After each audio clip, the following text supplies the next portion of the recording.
selamat pagi. Sungguh hari ini adalah keberkatan bagi kita semua kerana secara tidak sedar kita sudah berada di dalam minggu ketiga musim Prapaskah. Tidak lama lagi kita akan menyambut hari Paskah. Tema perayaan kita pada hari ini adalah tentang kebijaksanaan Tuhan yang sentiasa hadir dan hidup di dalam diri Yesus Kristus. Seperti yang kita katakan di antifon pembukaan kita, bertulis, "Mataku selalu tertuju pada Tuhan, karena Dia melepaskan kakiku dari jerat. Oh, lihatlah aku dan kasihanilah aku, kerana aku celaka dan sendirian." Saudara dan saudari mendedikasikan diri dalam cinta kasih Tuhan sememangnya kebijaksanaan yang sejati dan abadi. Dan ketika saya membuat persiapan untuk homili ini, ada satu jenaka yang saya telah baca yang tiba-tiba terlintas ketika saya mempersiapkan homili ini. Berbunyi, ada seorang lelaki dan bersama tunangnya yang sudah membuat temu janji dengan padri untuk menandatangani beberapa dokumen upacara perkawinan mereka. Dan lelaki itu membacakan beberapa pertanyaan dengan lantang ketika dia sampai pada pertanyaan terakhir yang berbunyi, "Apakah kamu memasuki pernikahan ini atas kemauanmu sendiri?" Dan lelaki itu terus melihat kepada tunangnya, dan tunangnya berkata, "Letakkan jawapan iya." Dalam Injil hari ini, kita mendengar tentang Yesus mengusir para pedagang, menghamburkan uang para penukar, dan menebalikkan meja mereka. Karakter Yesus yang sangat keras ditampilkan. Tentu saja ini terjadi selama Paskah Yahudi, di mana banyak orang berkumpul untuk mempersiapkan diri mereka menyambut perayaan tersebut. Pesta Paskah menandai pembebasan Israel dari perbudakan di Mesir. Dan ketika itu, Tuhan menghantar malaikat mautnya untuk membunuh anak sulung orang Mesir. Tetapi melewati rumah orang-orang Israel. Kerana banyaknya orang yang datang pada pesta itu, perayaan itu, maka ini berarti bisnes besar kepada pedagang-pedagang dan penukar-penukar uang.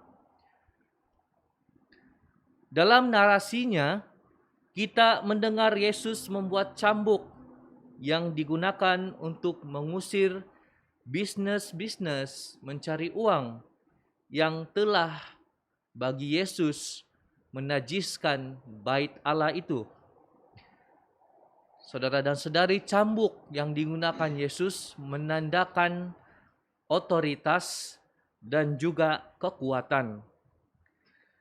Seluruh rumah harus dibersihkan jika ibadat sejati ingin dipulihkan. Kemarahan Yesus mengingatkan kita bahwa kita umat Kristian menyadari bahwa emosi amarah tidaklah salah, terutama pada hal yang memang seharusnya kita marahi, seperti di dalam aspek ketidakadilan dan ketidaksejahteraan. Sebagai orang Kristian, kekudusan bukanlah hal yang kita lakukan semata-mata dalam pengabdian kita.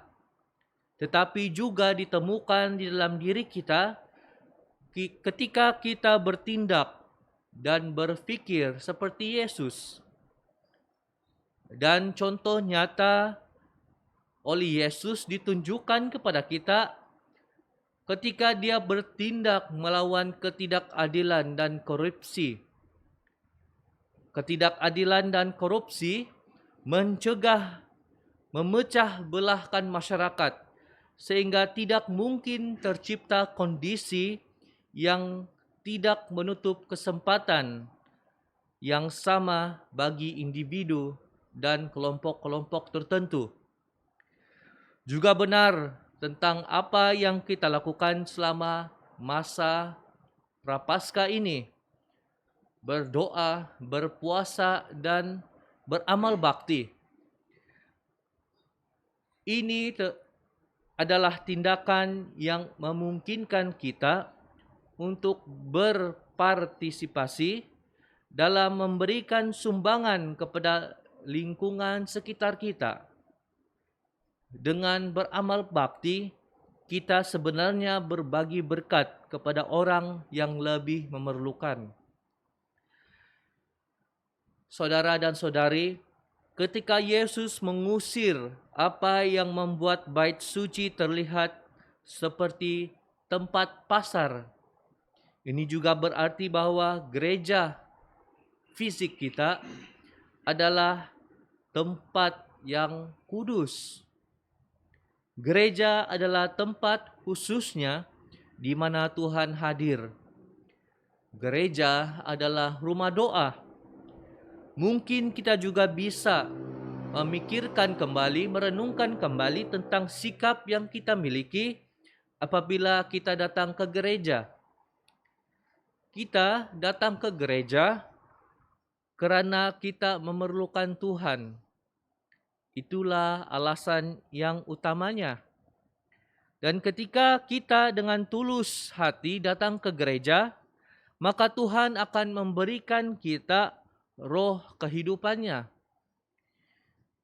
Dalam minggu ini adalah baik untuk melihat dalam diri kita apakah pembersihan yang kita perlukan di dalam hidup kita supaya kamu dan saya dapat menampung roh Allah dalam kehidupan kita. Sesungguhnya roh Tuhan memampukan kita untuk menyembah Tuhan dengan layak dan menuntun kita untuk melakukan kehendak-Nya. Saat kita melanjutkan perjalanan Prapaskah kita bersama, marilah kita bersyukur kepada Tuhan kerana dengan rahmat pembaptisan kita sebagai individu dan komuniti menjadi bagian dari tubuh Yesus Kristus itu sendiri. Bait Tuhan yang sejati bukanlah bangunan ataupun rumah fizikal semata-mata. Betapa indahnya, betapa bersejarah dan mahal pembangunannya. Tidak. Bait suci Allah yang sejati adalah umat Allah yang kudus, yang dibaptis dalam kematiannya, ditebus dengan darahnya yang berharga, dan yang paling terutama, kita merupakan bait suci Tuhan itu sendiri. Amin.